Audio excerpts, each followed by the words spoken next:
tere tulemast Kiviõlli! Tere tulemast Narva! Tere tulemast Kohtla-Nõmmele! Tere tulemast Toilas! Tere tulemast Kiviõli seikluskeskusesse! Rita on ka meiega. Keegi ei usu muidu.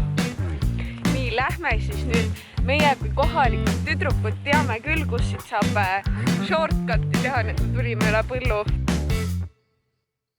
Seiklusmaa TV on meie ettevõtmine, kus me teeme turunduslikke videosid Ida-Virumaale, ägedatest ja lõbusatest seiklustest, mida me ise siin saame kogeda. Siin Kiviõli elamuspargis on tõesti tegemist igas vanuses seiklejatele ja siin on tegemist lausa nii palju, et siin saab vabalt veeta täiesti täispikkuses päeva.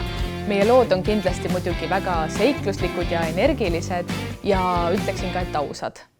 Me alustame erinevate tegevustega siis Toila spa hotellis. Läheme näiteks sabituppani. Ning hiljem käime ka muidugi Toila sadamas ning vaatame, mida põnevat saab pargis teha. Sõitsime kaatriga ja veel päris kiiresti ja kuidas üks hetk lihtsalt vaatasime, et Eliset ei ole enam seal kaatri peal. Et jah, juhtus siis selline kerge väikene Nii, jõudsime nüüd kaatrimatkalt. Seikluslik õnnetus võib nii öelda, aga kõik lõppes väga õnnelikult ja saime suure kõhutäie naerda, nii et ei olnud hullu midagi. Ma tahaks loota või arvata, et me teeme neid videoid niimoodi, et me jääme iseendaks ja see on võib-olla ka see, miks me saame enda vaatajatele rohkem ligi.